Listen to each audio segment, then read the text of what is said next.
Sveiki, draugi! Šīs nedēļas afirmācija ir entuziasms. Entuziasms ir prieka gars, kas tiek izvadīts ar gribas spēku. Ja mēs gribam pazīt prieku, mums vienmēr jādzīvo pilnā tā ekspektācijā.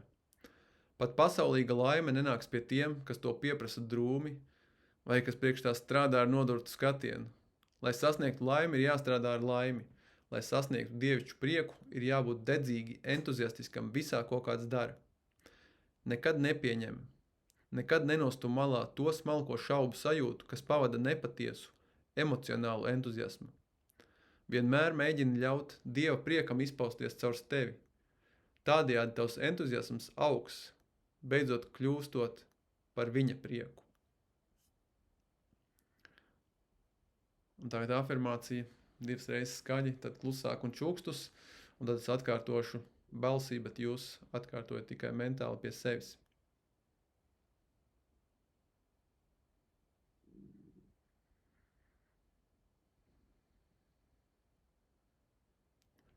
Visā, ko es daru, mans entuziasms paceļas, lai apskautu bezgalību.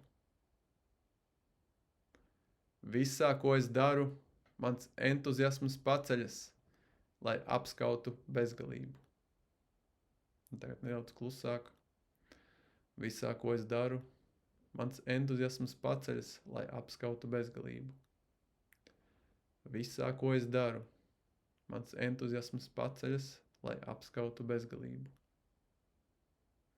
Un tagad čukstus.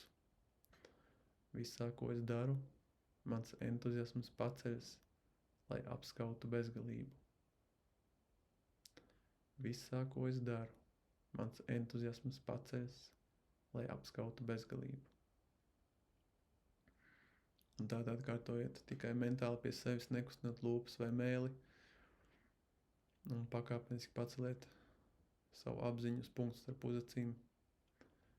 Visā, ko es daru, mans entuziasms paceļas, lai apskautu bezgalību. Visā, ko es daru, mans entuziasms paceļas, lai apskautu bezgalību. Visā, ko es daru, mans entuziasms paceļas, lai apskautu bezgalību. Visā, ko es daru, mans entuziasms paceļas, lai apskautu bezgalību. Visā, ko es daru, mans entuziasms paceļas, lai apskautu bezgalību. Visā, ko es daru, mans entuziasms paceļas, lai apskautu bezgalību.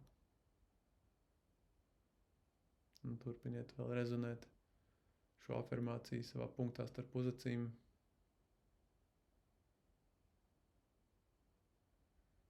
Un kopā noskaitīsim lūkšanu. Ak, perfektā svētlaime, vadi mani, lai es paužu tevi caur katru savu sajūtu, lai mans entuziasms ir tava prieka kanāls.